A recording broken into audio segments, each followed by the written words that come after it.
Alléluia.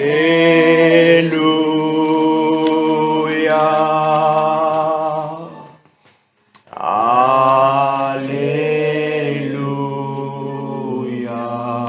Merci Jésus. Merci Jésus. Merci Jésus. Merci Jésus. Merci Jésus. Merci Jésus. Merci, merci. Alléluia.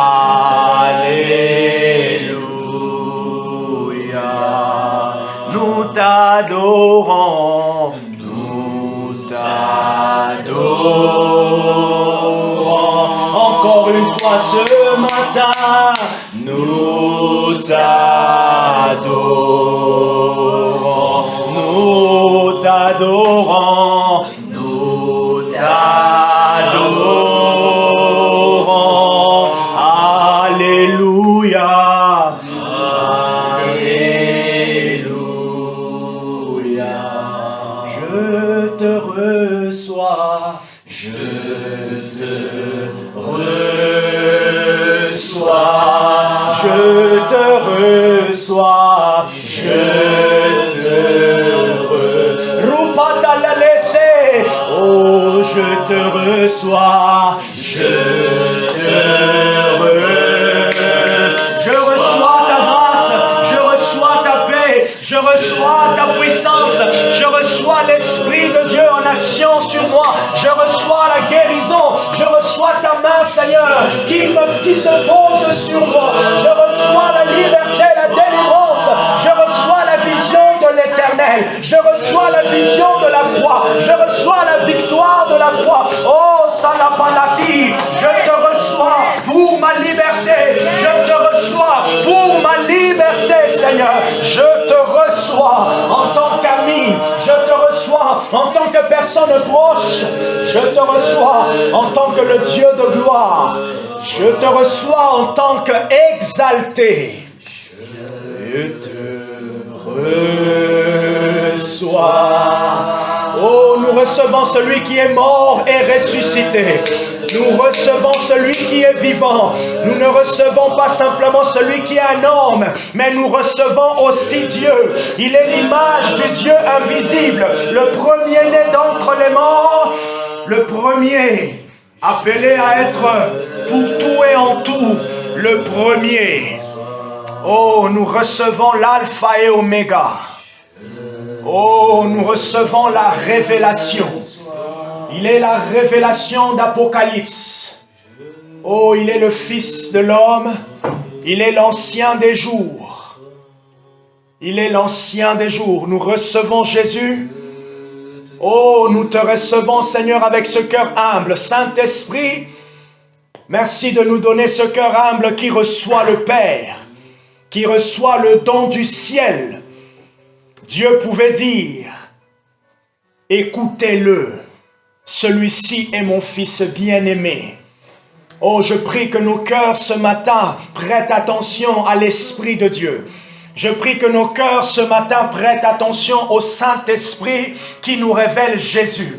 Je prie que le Seigneur nous accorde tous la grâce de recevoir quelque chose de lui, non pas de moi, même si je sais que j'ai quelque chose pour tout un chacun ce matin, car l'Esprit du Seigneur m'a oint. Il m'a oint pour prêcher, il m'a oint pour démontrer. Le Saint-Esprit est là et il est prêt pour vous parler, vous encourager, afin que là où vous êtes en ce moment, vous puissiez avancer à faire encore un grand pas. Au nom de Jésus. Seigneur, merci pour ce matin, car rien n'est impossible à celui qui croit. Et oui, je crois comme un enfant. J'enlève, Seigneur, toute barrière au devant de moi, parce qu'à l'église, dans la maison de Dieu, c'est là où le Seigneur se révèle. Là où le tabernacle est, le temple de Dagon s'incline. Là où le tabernacle et l'arche de l'alliance brillent, toutes choses s'inclinent. Et la sotoria patile tonta, ushata itore mekao selete, tout s'incline parce que l'Esprit est là pour élever Jésus. Oh, je prie vraiment que tu sois attentif ce matin. Profite maintenant. Reçois simplement dans la prière. Reçois simplement dans la prière. Le Saint-Esprit est là et il va parler. L'onction prophétique est là. L'onction de guérison est là. Le Seigneur va t'encourager. Le Seigneur va t'encourager. Ropa saliata. Le Saint-Esprit va te toucher. Reçois-le simplement. Reçois et sois disposé simplement. Asolepele. Oh Jésus. Yesola si asavade. Merci Seigneur. Merci pour tout. Merci pour tout Jésus. Merci Saint-Esprit. Oh, tu es là comme le roi des rois. Comme à Bethphagée, tu es entré et tout le monde, les femmes ont apporté leur pagne, leur drap, ils l'ont déposé, tu marchais dessus. Ainsi, Seigneur Jésus, nous aussi, nous voulons t'apporter ce que nous avons. Nous t'apportons, Seigneur, tout ce que nous avons, afin que tu marches dessus. Fais ton entrée, et je te remercie de faire ton entrée au milieu de nous ce matin.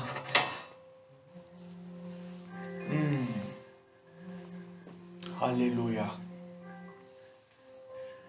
Gloire et louange à toi, Seigneur.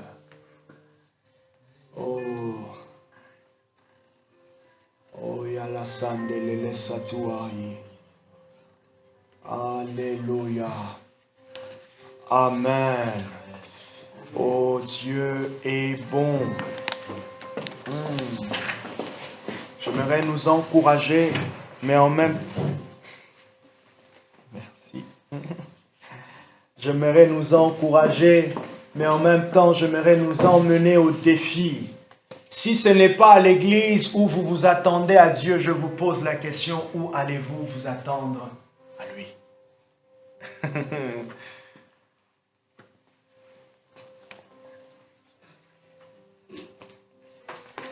La réponse est claire. Hein?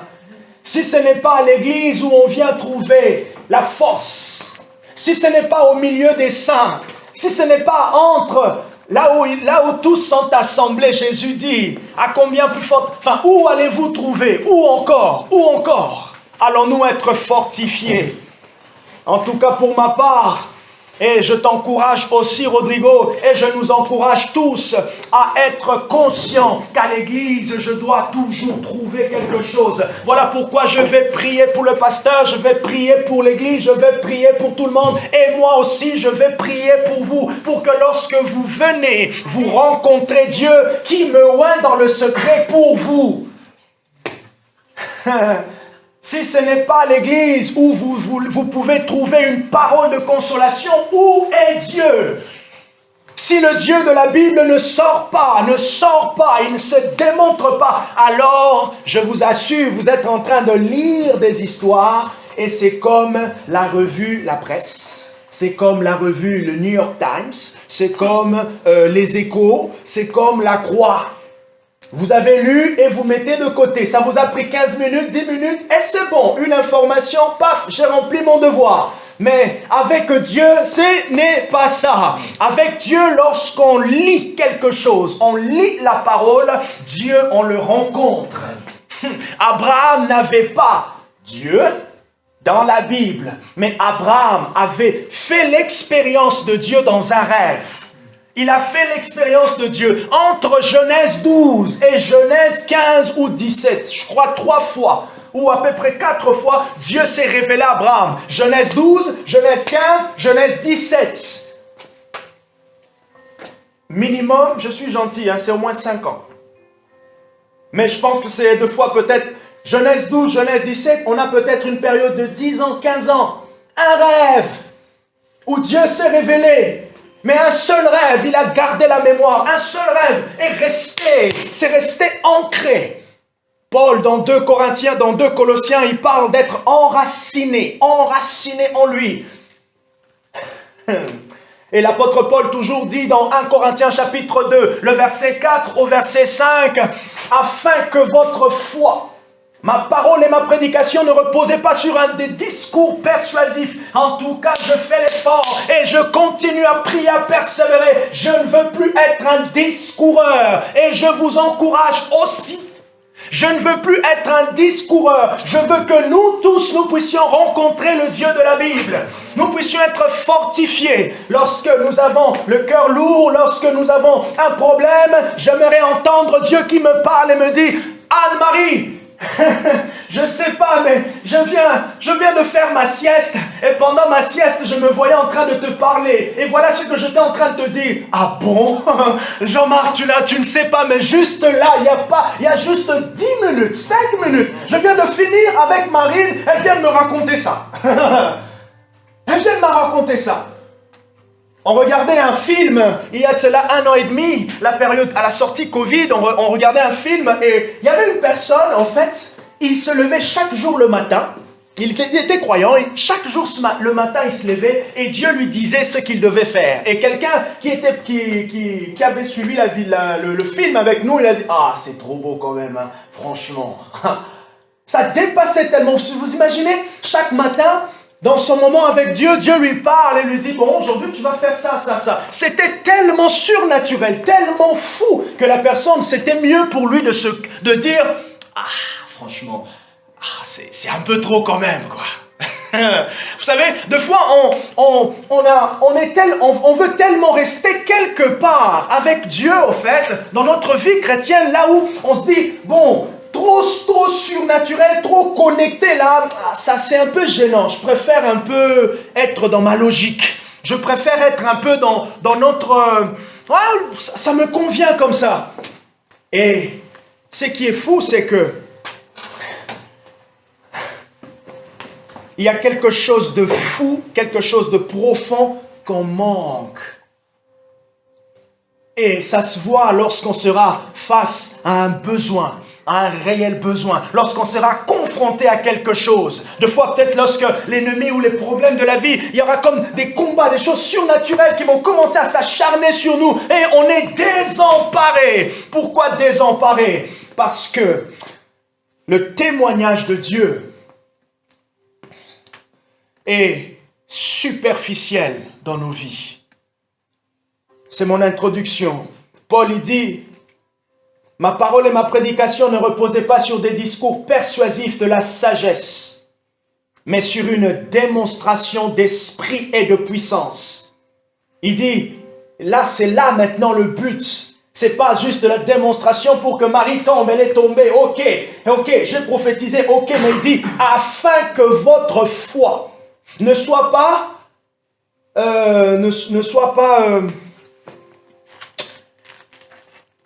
vaine, légère. Je vais lire le passage.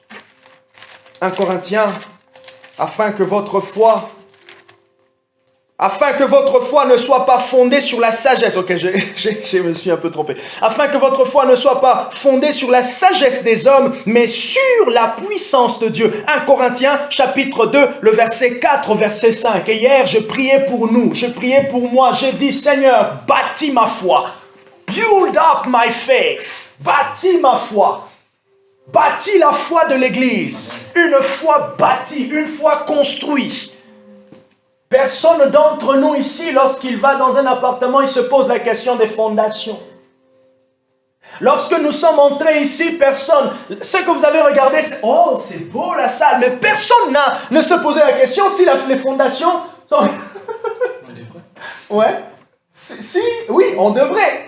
Mais ouais, pourquoi ça ne saute pas à l'œil, ça ne vient pas? Simplement parce que on se dit, en fait, on réalise, en fait, on a confiance que ça a été bien construit. Tu vois, vous voyez un peu ce que je veux dire? Et pourtant, la stabilité de la maison vient du sol. quel que soit le type de sol, vraiment à 70%, je suis dans le génie civil, on peut bâtir dessus. Quand on a un sol tellement argileux que c'est difficile pour d'avoir un type de fondation normale, ce que l'on fait, on va avoir des fondations spéciales. Les fondations normales, c'est les fondations des pavillons. On appelle ça des semelles filantes. Bon, un petit cours, un peu ce matin, comme ça, vous partez avec un peu de... avec un petit peu de... Comment on dit de connaissance générale du bâtiment, comme ça. Ouais, c'est comme moi aussi, des fois, j'ai la connaissance générale de la psychologie. Quand Barbara commence, quand elle démarre. Quand elle démarre, je vous assure. Oh, mon Dieu. Oh, 5 minutes et 10 minutes. Ouais. Ah bon? Je pose des questions, mais après 15 minutes. Oh, même moi, je me rends compte, mais ce sont des notions. J'arrive. J'écoute, je dis, bon, chérie, est-ce que tu peux maintenant ralentir? Maintenant, c'est bon pour moi parce que je ne veux pas retenir. Personne ne s'est posé la question des fondations. Et Paul dit, afin que votre foi soit fondée, non pas sur des discours, mais sur la puissance de Dieu. Comment la foi va être bâtie sur la puissance de Dieu? Parce que la personne a vu la puissance de Dieu. Parce que la personne a fait l'expérience de la puissance de Dieu. Et c'est là que la foi est bâtie. La foi est rendue stable. La foi reste, comme on dit en anglais, grounded. Bien bâtie, posée. C'est quand quelqu'un est posé, il est assis. Marie-Josée, elle est assise sur la chaise. Elle ne se pose pas la question si la chaise danse. Non, c'est stable. Et c'est ce que je veux aussi pour nous. C'est que notre foi soit bâtie. Mais la foi est bâtie par la démonstration de l'Esprit. Par ce que l'on voit Dieu faire. C'est ainsi que je prie et je nous encourage à prier. Seigneur, nous ne voulons pas faire l'Église pour faire l'Église. Nous ne voulons pas nous réunir pour nous réunir. Nous voulons que tu sois au milieu de nous, que les malades soient guéris, que le Saint-Esprit se manifeste, se révèle, que nous soyons touchés, transformés, que nous ayons de quoi pour nous, mais aussi pour ceux qui sont autour de nous. J'ai assez d'huile dans ma lampe pour attendre le retour du Messie, mais pendant l'attente, je peux aussi soutenir ceux qui sont dans le besoin autour de moi. Et j'ai prié pour Pregma, j'ai prié pour Rodrigo Alessandra, j'ai prié pour Marie, que la foi soit bâtie. Oui, Saint-Esprit, moi j'ai prié pour moi, j'ai envie de voir de plus en plus Dieu, de sentir ma foi bâtie sur Dieu. Ma foi bâtie sur Dieu. Ah, Matthieu chapitre 14, à partir, je pense, du verset 22, on peut voir cette histoire. On voit la différence entre Jésus et les disciples. Le vent était en train de souffler sur la barre. Qu'est-ce qui s'est passé? Qui a eu peur? Les disciples. Juste une image, lorsque la foi est bâtie, le vent souffle. Le vent peut souffler ici. Vous êtes ici, vous allez entendre... Mais vous êtes tranquille, c'est la seule chose que vous allez dire, waouh, oh là là, il y a du vent. Mais vous n'allez pas vous inquiéter, est-ce que le bâtiment va tomber? Pourquoi? Parce que le bâtiment est stable. Et c'est ce que Dieu veut pour nous. Les problèmes vont arriver, les difficultés vont arriver. Elles auront des origines normales, mais elles auront aussi des origines démoniaques. Marie l'a dit tout à l'heure, l'ennemi va aussi... Non, le diable n'est pas notre ami. Le diable n'est pas notre ami. Moi aussi, je ne suis pas son ami. Donc, si je ne suis pas son ami, je ne veux pas me laisser jouer, le laisser jouer avec moi comme ça. Non, non, non, non, non, non, non, non, non. Non, non, non, non. Non, non, non, non. Jésus a dit, je prie pour eux. Ils sont dans le monde, mais ils ne sont pas de ce monde. J'ai vaincu, mais entre le moment où je serai exalté et je serai monté, exalté et mon retour, Seigneur, pendant cette période, ceux qui sont à moi doivent être forts. Ceux qui sont à moi doivent être forts. C'est ainsi que je leur donne la grâce. Je leur donne le précieux Saint-Esprit afin qu'ils soient forts et soutenus. C'est ainsi que moi, Jésus, je prends la décision de me donner dans l'intercession pour eux, afin qu'ils soient bâtis, afin que Rodrigo, mêlant entre le boulot, l'église, Jean-Marc, la prédication, Lancelot, s'occuper de sa femme, qu'il ait la stabilité de gérer tout ça. Et même lorsqu'autour de sa famille, ça va être une période un peu titubante, il sera stable et il va savoir comment faire parce que ses fondations sont dans le Seigneur, dans la puissance de Dieu qui agit en lui d'abord, mais aussi dans l'Église. Ce qu'il voit, il peut être fortifié pendant qu'il prie. Parce que l'autre fois, quand il a commencé à prier pour une sœur, il a vu comment Dieu a répondu à sa prière de manière tic au tac. Et là, quand il prie pour sa maman, il prie pour son frère, il dit: Seigneur, je me souviens, il y a simplement 2 jours, lorsque je me tenais devant toi et que j'ai dit: parle-moi concernant telle personne. Tu m'as donné, tu m'as parlé directement. Voilà pourquoi aussi pour ma mère, je m'attends à la même expérience. Je m'attends au même résultat, à une guérison. Je m'attends à quelque chose. Il est bâti. Oh Dieu, bâtis notre foi ce matin. Bâtis notre foi ce matin. Et je veux que nous soyons l'Église. L'Église, là où Dieu se révèle. D'ailleurs, c'est ça la volonté de Dieu. Dieu n'a pas mis l'Église pour être loin de l'Église. Non, il est dans l'Église. Il est dans l'Église. Il est dans l'Église.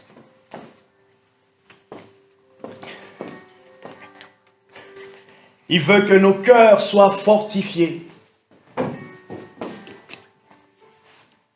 Le rempart, c'est lui.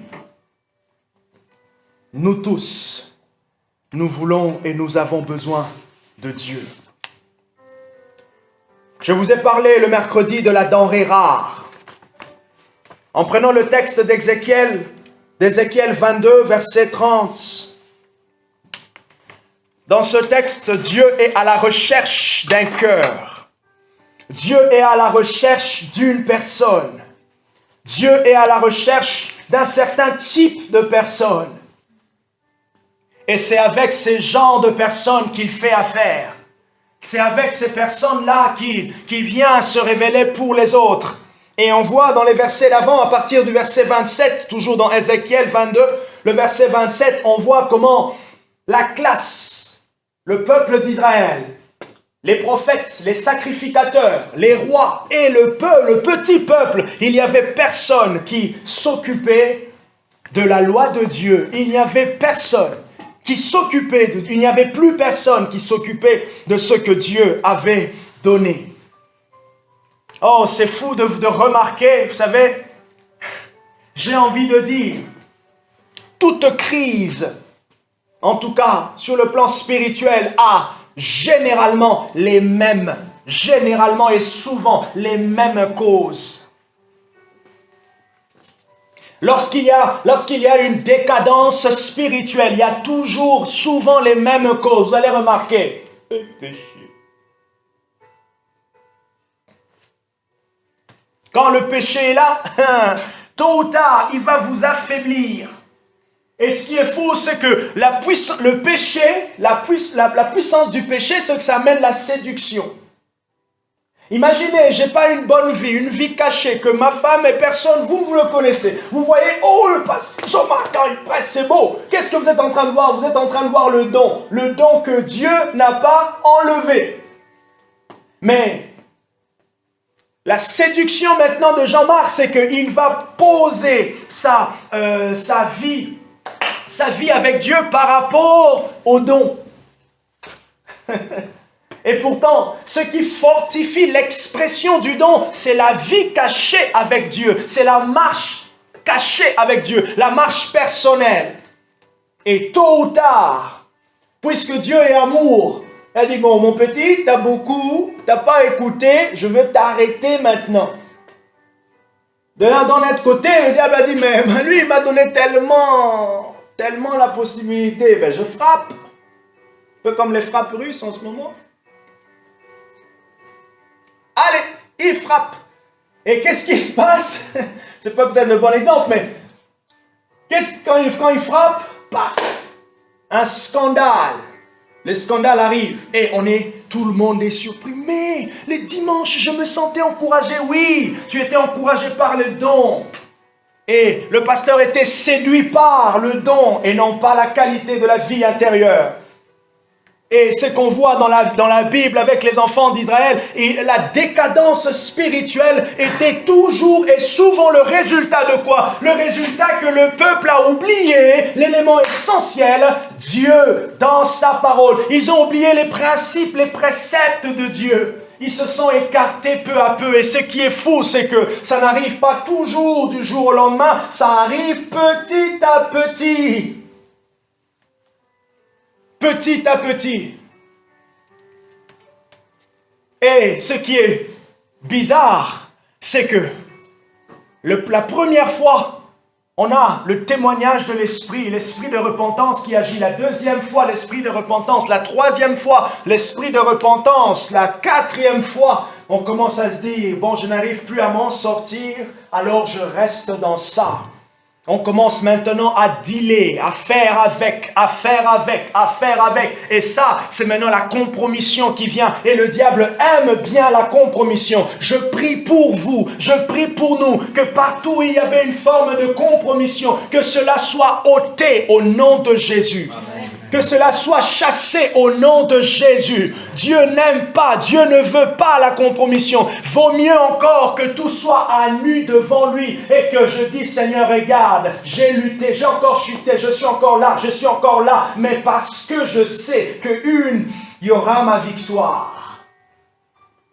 Vous savez, j'ai parlé de l'Église comme étant la présence de Dieu, comme étant l'endroit où nous sommes fortifiés, mais c'est l'endroit aussi où nous puisons nos forces. Si en Dieu on n'arrive pas à puiser nos forces, alors je nous demande où allons-nous puiser cette force, cette énergie? Ésaïe 40, versets 29 à 31. Et ceux qui se confient en l'Éternel renouvellent leur force, ils prennent de l'envol comme des aigles. Ils marchent, ils courent sans se fatiguer. Et, en allant encore plus loin, vous allez voir, pour nous aujourd'hui, à chaque fois qu'une personne s'écarte, vient de moins en moins à l'église. Vous savez, peut-être on ne le sait pas, mais l'église nous garde.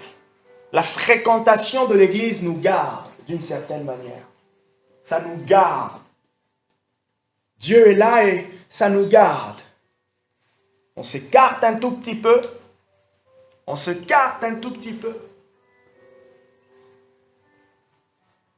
Pour certains, c'est le début de la faillite, de la chute. Et quand il y a une chute, il y a une brebis qui est éloignée. Jacques, il dit quoi?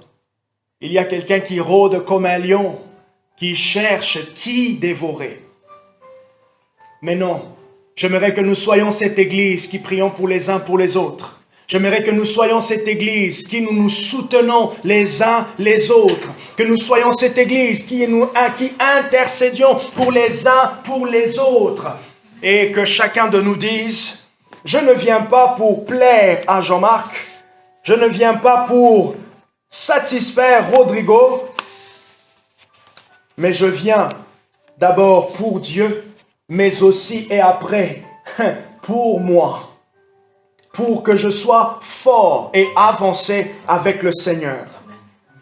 Et là, c'est ce qui était triste. Dieu ne remarquait plus, Dieu n'avait plus personne. Il n'avait plus cette denrée rare. Il n'avait plus ces personnes avec qui il pouvait traiter.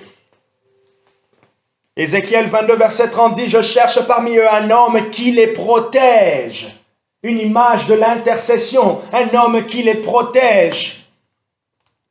D'une certaine manière, les églises de Poitiers sont quand même des points lumineux. Mais il ne faudra pas que le point lumineux soit un point lumineux faible. Il faut que le point lumineux soit vraiment une lumière qui est claire et forte. Voilà pourquoi nous avons besoin de l'Esprit, afin d'être ces points lumineux qui brillent. Et que les ténèbres ont du mal à décoller. Et que les ténèbres ont du mal à décoller. Je me rappelle, il y avait une dame, j'ai entendu un témoignage d'une dame qui avait sa maison à côté d'un bar ou un bar ou un truc de striptease, je ne sais pas. Vraiment, il y avait des trucs bizarres. Je ne sais pas si elle avait acheté un appartement, mais elle a commencé à intercéder. C'est un témoignage connu, je ne sais pas si vous le connaissez. Elle a intercédé, elle a dit, Dieu sauve, cette chose, ce bar doit s'arrêter, je ne sais pas, mais tu dois faire quelque chose. 1 an et demi ou 2 ans après, je ne sais pas, 3 ans, en tout cas, au moins 1 an est passé, le lieu est tombé en faillite.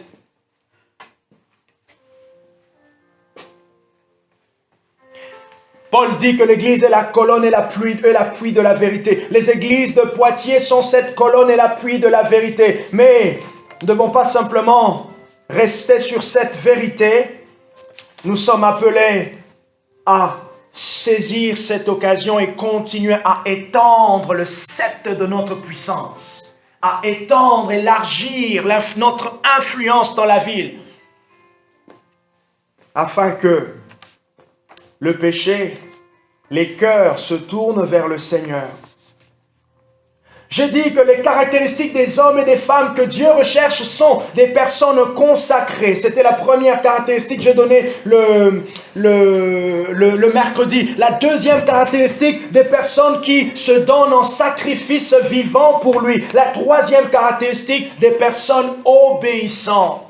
Premièrement, des personnes consacrées. Intentionnellement, une volonté intentionnelle, un désir intentionnel. Seigneur, j'aimerais te donner une partie de mon après-midi, une partie de mes soirées du week-end, une partie.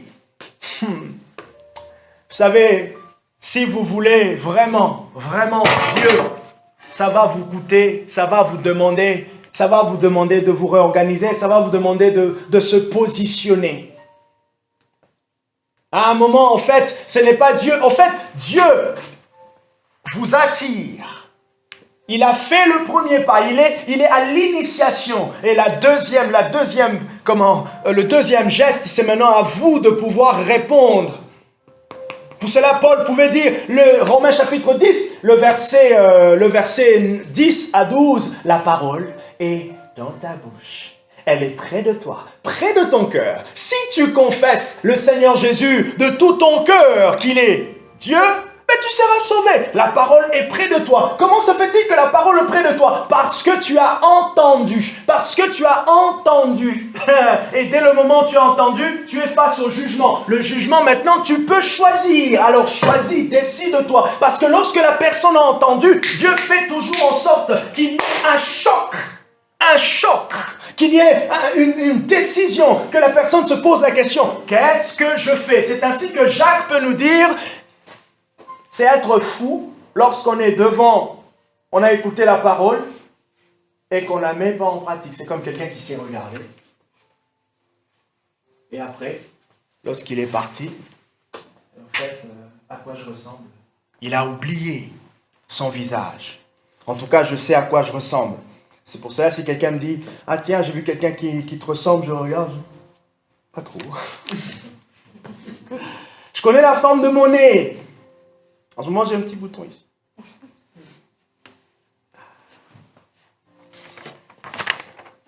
Jérémie chapitre 5, verset 1, Dieu dit la même chose. Il est à la recherche des personnes. Jérémie chapitre 5, verset 1. Jérémie chapitre 15, verset 1. Dieu dit la même chose. Il est à la recherche de ce type de personnes. Dieu est à la poursuite. Oh, moi j'appelle ça l'humilité de Dieu.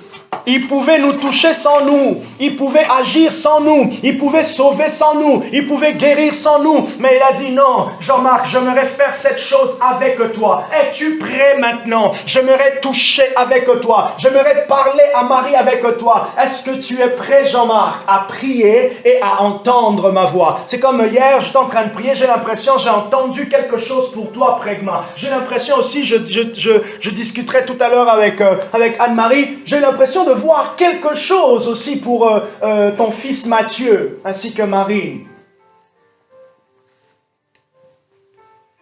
Est-ce que vous êtes disposés? Regardez, à la poursuite de Dieu, nous sommes prêts pour le réveil. Alors, être prêt, c'est être prêt à payer le prix, être prêt à se sacrifier, être prêt à être fatigué après le travail, après une grande semaine pour jeûner, être prêt à être au four et au moulin. Pourquoi? Parce que la satisfaction, vous savez, vous êtes un peu entre, j'ai envie d'arrêter, mais en même temps, ça me frustre de ne pas voir ce que je cherche. Alors, je fais le choix de continuer. Je fais le choix de me taire face à ma crispation. Je fais le choix de ne pas m'arrêter parce que, oh, ce qui me réjouit, c'est de réjouir le cœur de Dieu. La denrée rare, les personnes avec qui Dieu travaille, ce sont des personnes consacrées qui se sacrifient. Romains 12, versets 1 à 2, Paul nous encourage à nous offrir en sacrifice.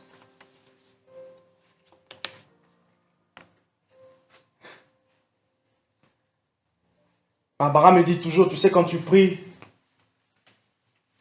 même quand tu pries en langue, en fait, tu utilises tout ton corps et on travaille. Donc, prier 1 heure, c'est faire un travail d'1 heure. Spirituellement parlant. Maintenant, imaginez le poids, imaginez ce côté lourd quand il y a un poids spirituel. Pourquoi il y a ce poids spirituel? Ce poids spirituel qui dépasse le côté fatigue corporelle.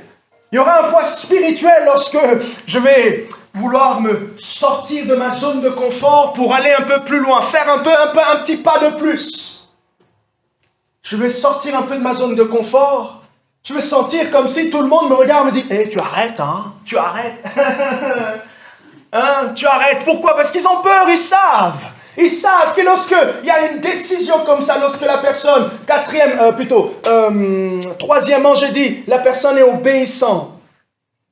L'ennemi sait que lorsqu'on commence à embrasser le chemin de l'obéissance, Hébreux chapitre 5, notez-le, à partir du verset 5 au verset 9, l'auteur aux épîtres des Hébreux nous dit que Jésus a offert, durant les périodes de sa vie, des sacrifices.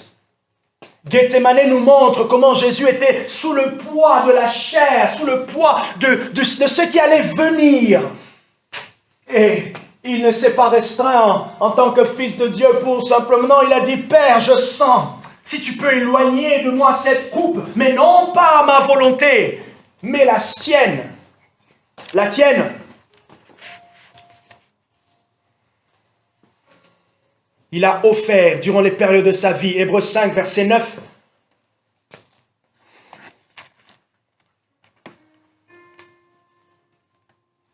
Et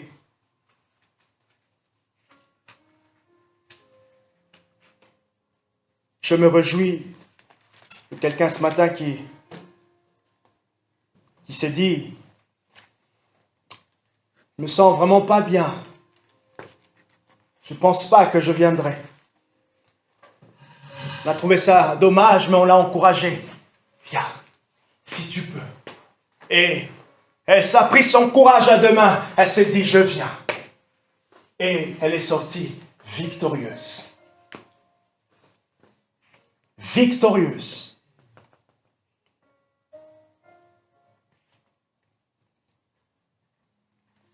Et ça nous encourage aussi parce que tu dis, Dieu, tu es celui qui visite. Visite. Fais quelque chose. Touche. Encourage. Fortifie. Fortifie, Seigneur.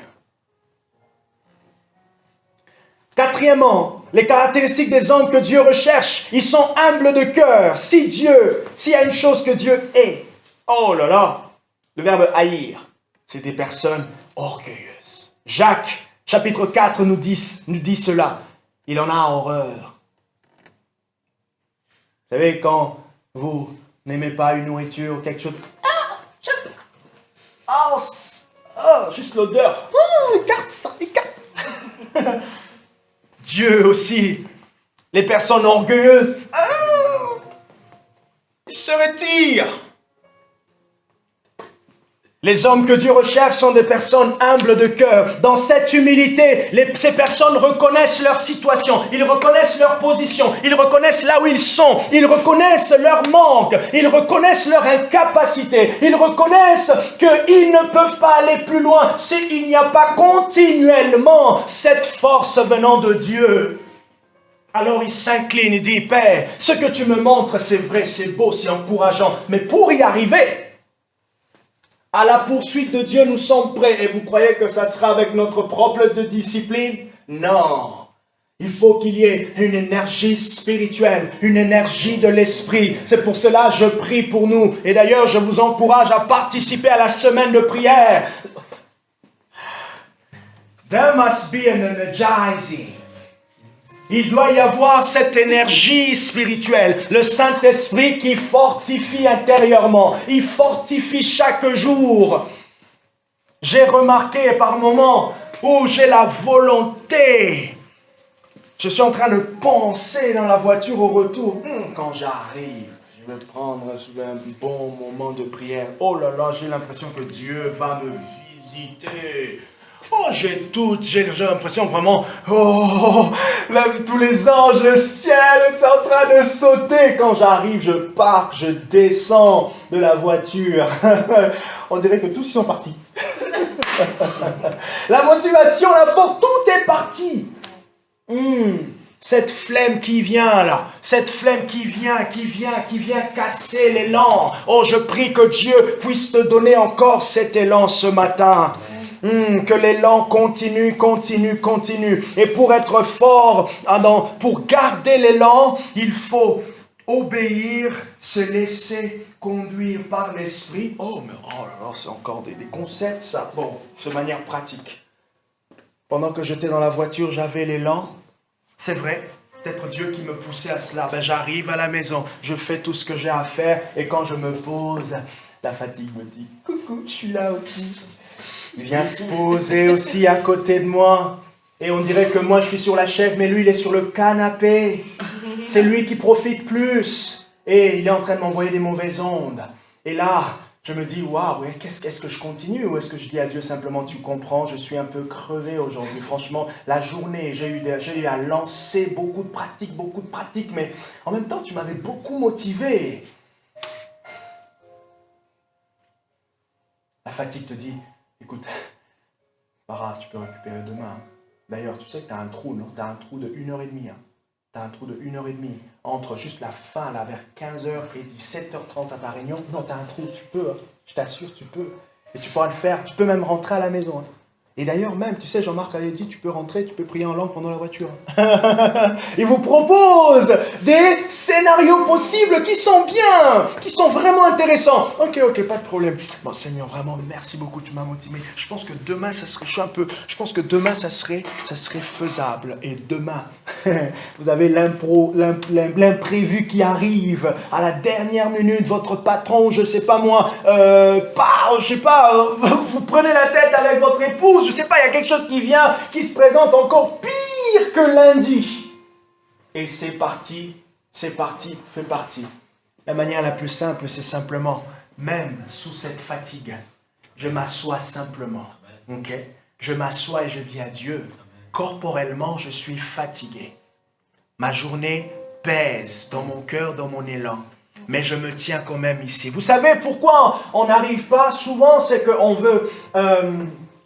on veut avoir l'énergie, l'appétit, le bon côté de prier directement à ce moment-là, en fait. Okay? Et pourtant, de fois, ce n'est pas que le diable vous attaque, mais la fatigue simplement de la journée. La fatigue de la journée. Alors si Dieu vous encourage, dites à Dieu, Seigneur, je suis fatigué corporellement, mais mon esprit veut. Alors je prie que durant ces petits moments, tu puisses me motiver un tout petit peu, que tu puisses me secouer intérieurement. Saint-Esprit, secoue-moi, remue-moi. Et là, qu'est-ce que vous faites? Vous pouvez vous lever, marcher un peu. Vous pouvez me dire, ok, je vais attendre au moins pendant 10 minutes pour voir quel est le résultat que ça fait. Et pendant que vous attendez comme ça, vous êtes en train de chanter, vous pouvez en train de sauter, vous pouvez en train de penser à qu'est-ce qui s'est passé de bien à l'église. Ah, vous avez reçu une parole, vous pensez à quelque chose de bien, que ce que Dieu a fait, ça vous energise.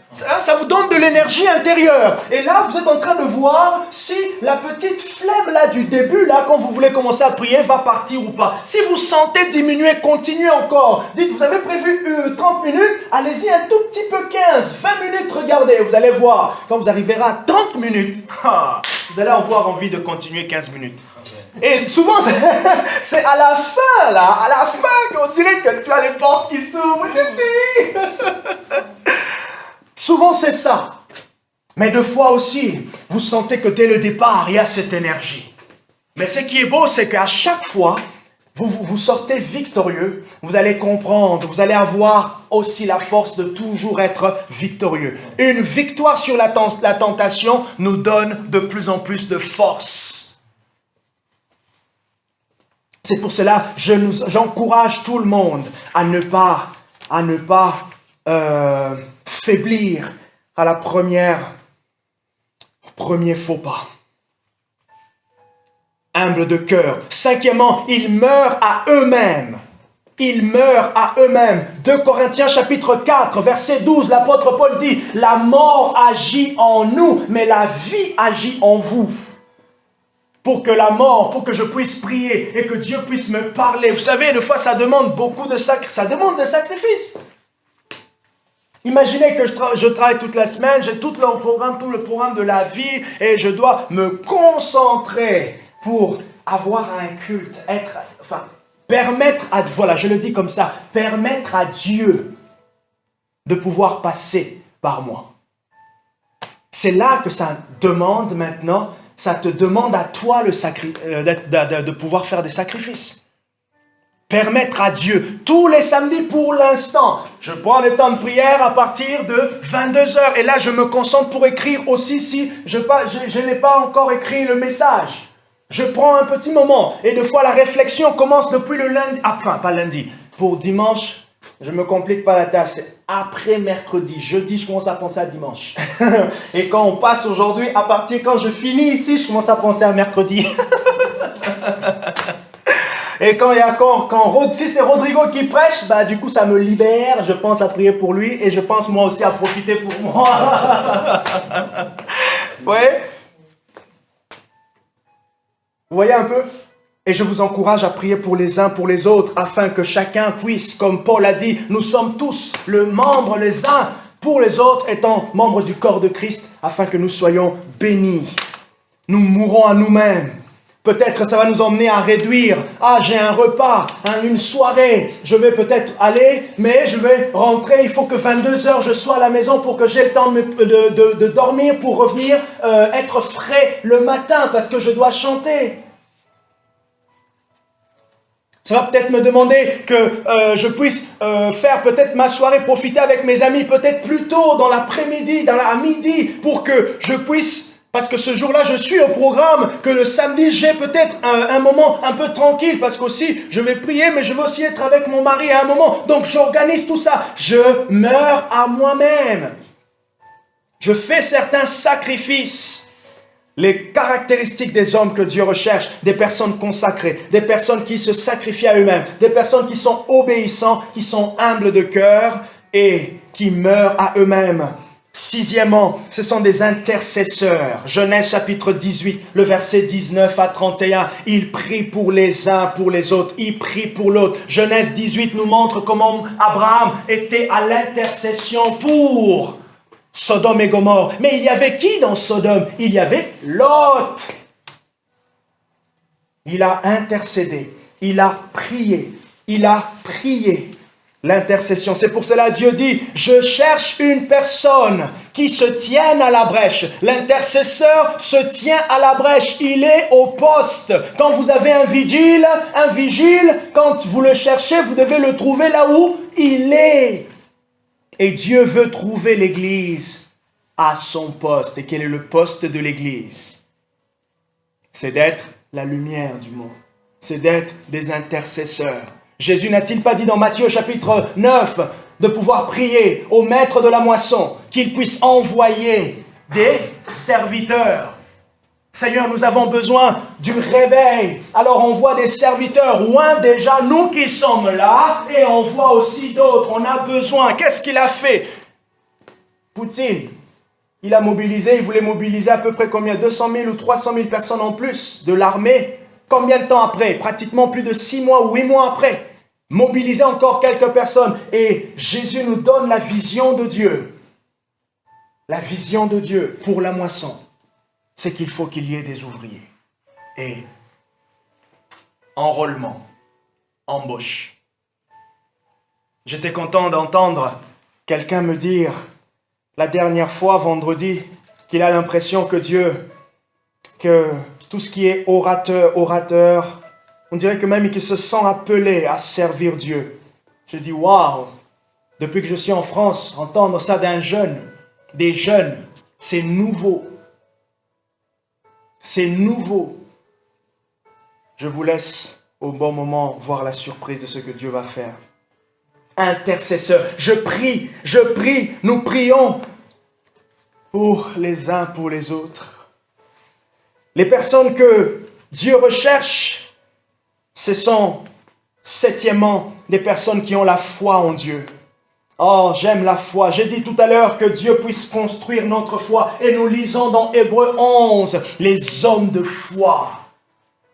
Ah, souvent, et je n'aimerais pas que nous puissions lire les histoires de la Bible, surtout ces textes de Hébreux 11, où on lit les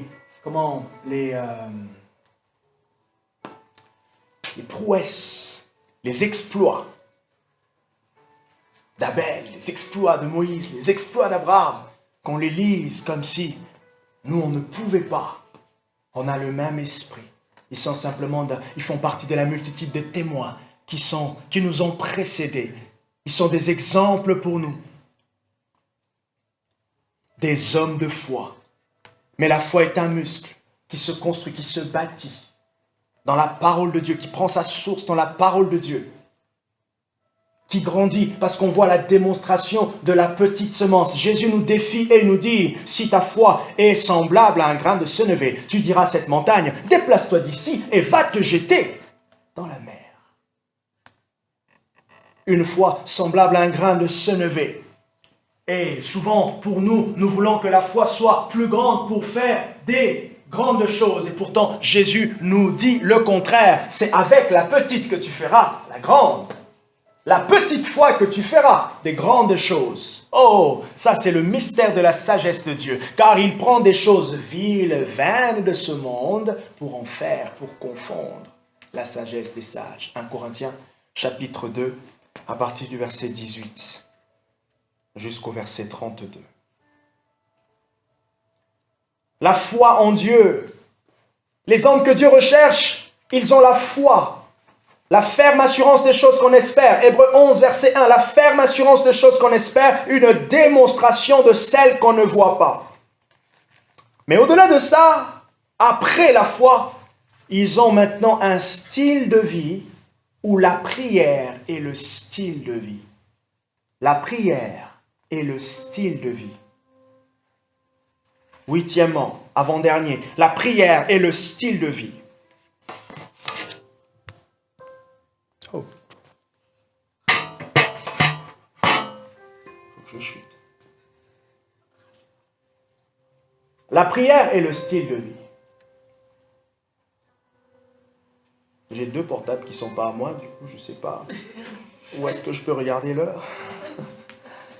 Bon, je pense que maintenant on va penser à avoir une pendule soit là, ou sinon là, comme ça c'est vous qui regardez, vous me regardez. Genre vous m'attaquez avec les yeux. La foi en Dieu, le 7e point, le 8e point, la prière est le style de vie. Exerçons-nous à la prière. Et pour s'exercer à la prière, il faut prier, mais aussi prier avec ceux qui ont peut-être plus d'énergie au moment où vous êtes faible. Imaginez. Pas de secret. Hein? Ah, il a déjà fait... Il fait le sport 3 heures par semaine ou plus. Moi, j'en fais 15 minutes par semaine. Donc, il y a déjà un écart naturel. Si j'ai envie d'arriver avec lui, qu'est-ce que je vais faire? Il faut que je m'entraîne avec lui. Dans mon humilité de cœur, allez. On l'a déjà fait, hein. On l'avait fait en plus en couple avec eux. On l'a déjà fait. Même si c'était... J'étais mort. J'étais mort. Il m'a fait faire... C'était... Oh non, oh mon Dieu. Moi et tout ce qui est cardio, mon cœur me dit, mais Jean-Marc, qu'est-ce que tu commences là? Qu'est-ce que tu m'as jamais habitué à ça? Tu m'as pas prévenu. Mon cœur me dit, tu m'as pas prévenu, tu me mets en pression d'un coup.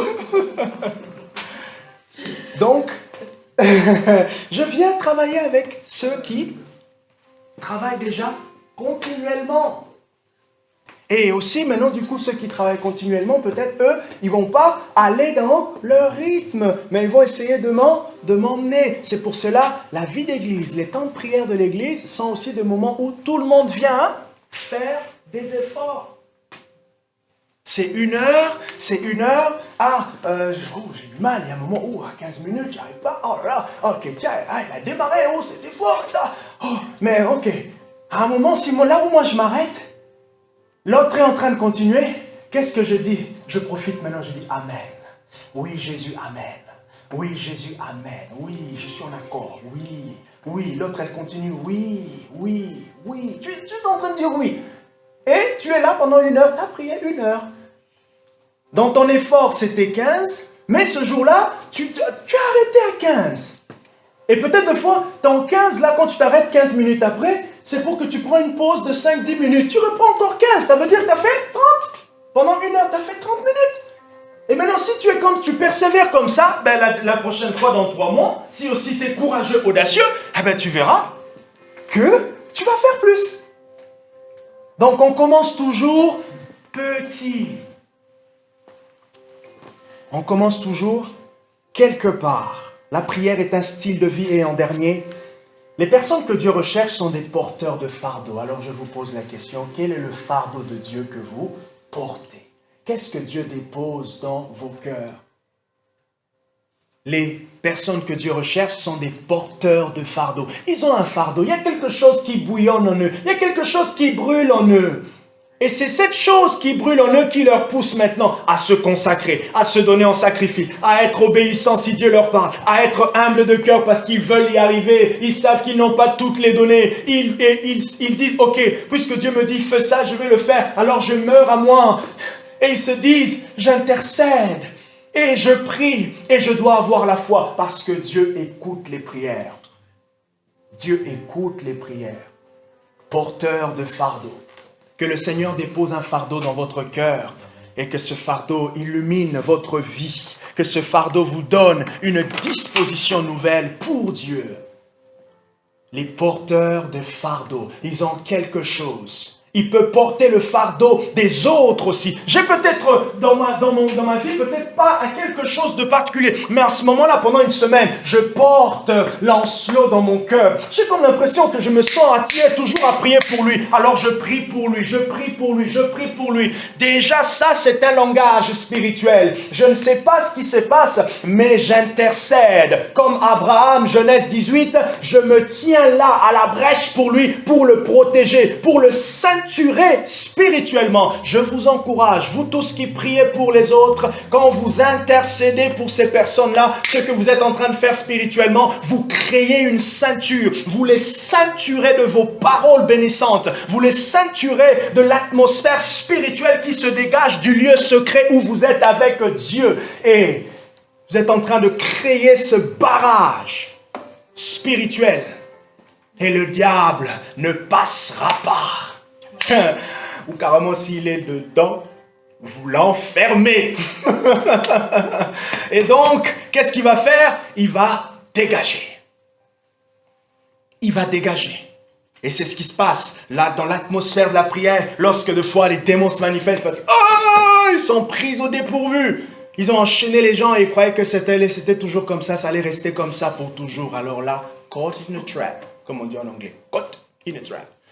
Attrapé, piégé.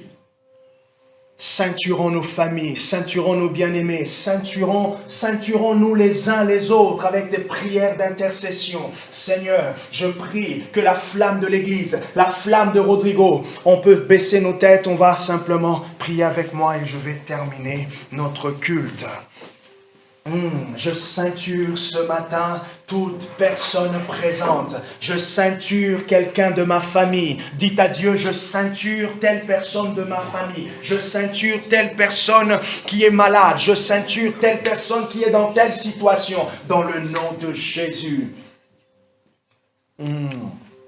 Iato Sayandelea. Nous ceinturons ces personnes par ta grâce, Papa.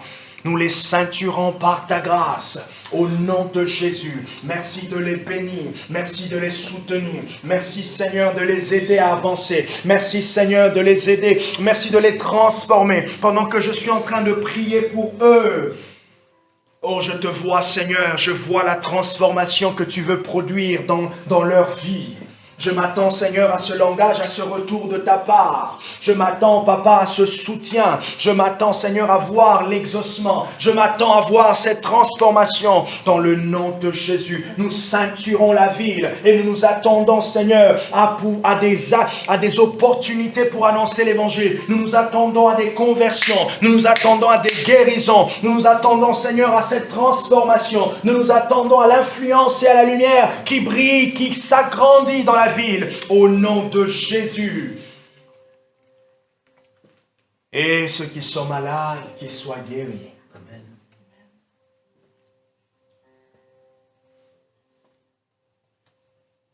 Ceux qui sont malades, soient guéris. Amen. Gloire à Jésus. Amen.